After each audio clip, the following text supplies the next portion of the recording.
राज्यात नवरात्रोत्सवात सुद्धा मुसळधार पाऊस पडणार आहे। विशेषतः मध्य महाराष्ट्र, कोकण तसंच मराठवाड्यामध्ये 26 सप्टेंबरपर्यंत पावसाचा जोर राहणार आहे असा इशारा हवामान विभागानं दिला आहे। सातारा जिल्ह्यामध्ये गेल्या 4 महिन्यांपासून पाऊस सुरू आहे। महाराष्ट्राची भाग्यलक्ष्मी असणारं कोयना धरण 100% भरलंय।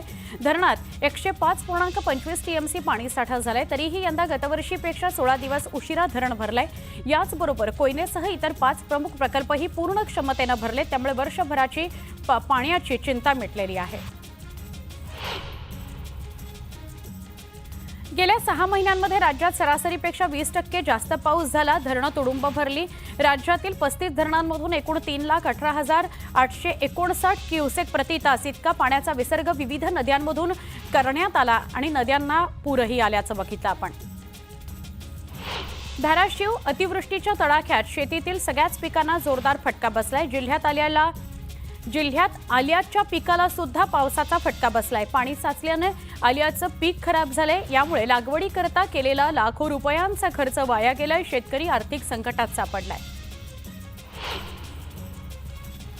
सर्पदंशावर प्रतिविष लस निर्मिती करणाऱ्या पिंपरी चिंचवड शहरातील हाफकिन संस्थेनं काही जागा व्यावसायिक वापराकरता देण्यासाठीचा दिलेला प्रस्ताव उपमुख्यमंत्री अजित पवार यांनी फेटाळला।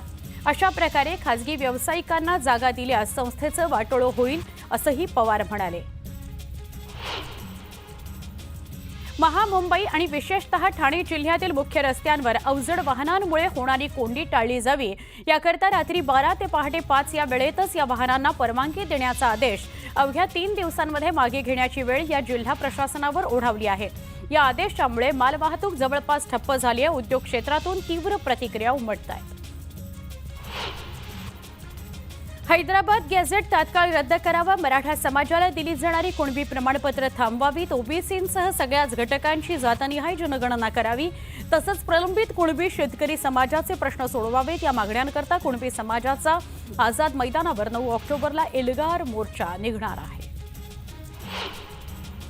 भटक्या जातींनी अनुसूचित जमातीच्या आरक्षणामध्ये घुसखोरी करण्याच्या प्रयत्नाविरोधात आदिवासी समाजानं एकवटून विशाल आक्रोश मोर्चा काढण्याची घोषणा केली आहे।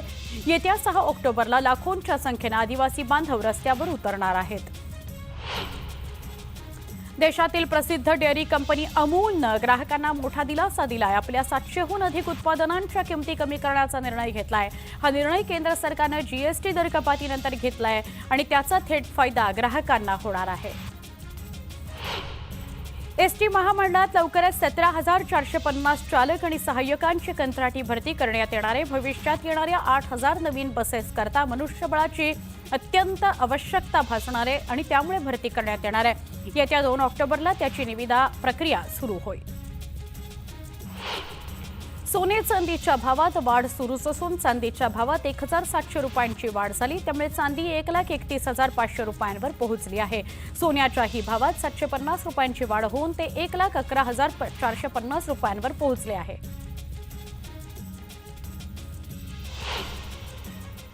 आता आपण एक सविस्तर बातमी बघतोय। भाजपकडून नमो युवा रनचं आयोजन करण्यात आलं होतं। मुंबईतील कोस्टल रोडवर अनेक सेलिब्रिटींनी नमो युवा रनमध्ये सहभाग घेतला।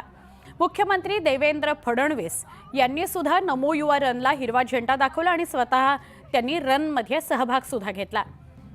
व्यसनमुक्त भारताकरता युवकांना स्पर्धेत सामील होण्याचं आवाहन त्यांनी केलं होतं। अभिनेते मिलिंद सोमण, अभिनेते आणि पद्मश्री अशोक सराफ देखील नमो युवा रनमध्ये सहभागी झाले। सोबतच भाजप युवा मोर्चाचे राष्ट्रीय अध्यक्ष तेजस्वी सूर्या देखील यात सहभागी झाले। पंतप्रधान नरेंद्र मोदींच्या वाढदिवसानिमित्तानं सशक्त युवा आणि राष्ट्र निर्मितीचा संदेश देण्याकरता या नमो रनचं आयोजन करण्यात आलं होतं।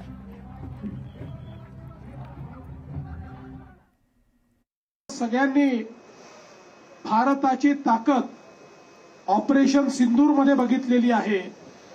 भारताची ताकद आणि भारताची एअर डिफेन्स सिस्टीम अशी आहे की भारताला कोणी पराजित करू शकत नाही, पण एकच गोष्ट भारताला पराजित करू शकते, ती म्हणजे ड्रग्स। जर आमचा युवा हा नशामुक्त असला, ड्रगमुक्त असला, तर भारतावर कुठलंही आक्रमण या ठिकाणी चालू शकणार नाही, भारताला कोणी पराजित करू शकणार नाही। सगळ्यांना माझा प्रणाम। नमस्कार to our honourable chief minister Mister Devendra Fadnavis आणि तुम्हाला सगळ्यांना प्रणाम. इतक्या लवकर सकाळी तुम्ही आलेले आहात. एकच लक्ष डोळ्यासमोर ठेवून आत्मनिर्भर भारत, नशामुक्त भारत, फिट भारत याच्यात आपण यशस्वी होणार. We will be successful. We make a place today to our dear prime minister Mister Narendra Modi that we will create an Atmanirbhar Bharat, a fit Bharat and a Nasha Mukt Bharat. Jai Hind, Jai Maharashtra. पंतप्रधानांचा गुरुवारी वाढदिवस होता. आज या रनचं आयोजन करण्यात आलं होतं. ही रन सक्सेसफुल झालेली आहे हे आपल्याला आत्ताच बघायला मिळालं. आता एका मोठ्या बातमीकडे वळतोय. ब्रेकिंग न्यूज आहे. जपानमधील ओसाका शहरात आज आंतरराष्ट्रीय उद्योग परिषद आणि प्रदर्शन सुरू होत आहे. ओसाका वर्ल्ड एक्स्पोमध्ये जगभरातील 150हून अधिक देशांनी सहभाग घेतलेला आहे. या उद्योग परिषद आणि प्रदर्शनाला भेट देण्याकरता 20 दशलक्ष लोकांनी नोंदणी केलेली आहे. या उद्योग परिषदेमध्ये आणि प्रदर्शनामध्ये भारतीय पॅव्हिलियन आणि महाराष्ट्र पॅव्हिलियनचं आज उद्घाटन होत आहे. उद्योग मंत्री उदय सामंत यांच्या हस्ते आज महाराष्ट्र पॅव्हिलियनमध्ये त्याचं उद्घाटन होणार आहे. जागतिक पातळीवर भारताची अर्थव्यवस्था वेगानं वाढतेय. त्यातही महाराष्ट्र राज्य उद्योगामध्ये अग्रेसर आहे. पंतप्रधान नरेंद्र मोदींनी भारतीय अर्थव्यवस्था $5 ट्रिलियन लवकरच पार करेल असा विश्वास सुद्धा व्यक्त केलेला आहे. या भारताच्या आर्थिक घोडदौडीमध्ये सगळ्यात महत्त्वाचा सिंहाचा वाटा आहे तो महाराष्ट्र राज्याचा. महाराष्ट्र राज्य स्वतः $1 ट्रिलियन अर्थव्यवस्था बनून देशात सर्वाधिक आर्थिकदृष्ट्या बलाढ्य राज्य बनण्याची क्षमता राखून आहे. त्यामुळे आंतरराष्ट्रीय पातळीवर महाराष्ट्र राज्यातील गुंतवणुकीकडे सगळ्यांचं लक्ष लागलेलं आहे.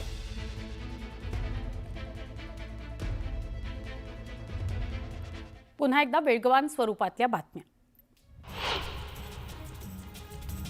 11वी प्रवेशाची ढकलगाडी सुरूच आहे. तब्बल 1.5 लाख विद्यार्थी अजूनही प्रवेशापासून वंचित आहेत. 11वी करता राज्यभरात 20 सप्टेंबरपर्यंत 13,33,893 विद्यार्थ्यांनी प्रवेश निश्चित केले.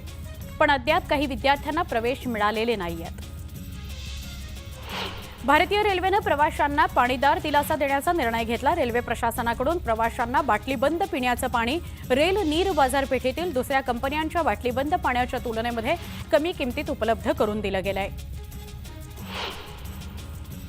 म्हाडाच्या घरांच्या किमती कमी होण्याची शक्यता आहे. घरांच्या किमतींबाबत म्हाडानं समिती नेमलेली होती. त्या समितीचा अहवाल आठवड्याभरामध्ये म्हाडा प्राधिकरणाला सादर केला जाणार आहे. या अहवालाच्या अनुषंगाने किमती निश्चित केल्यास म्हाडाच्या घरांच्या किमती 8 ते 10% कमी होऊ शकणार आहेत. पुणे पालिकेकडील कनिष्ठ अभियंता पदांची प्रतीक्षा लवकरच संपणार आहे. एकूण 169 जागांकरता भरतीची नवीन जाहिरात पुढील आठवड्यामध्ये प्रसिद्ध होणार आहे आणि त्यासंबंधीची सगळी प्रक्रिया महापालिकेकडून पूर्ण करण्यात आलेली आहे.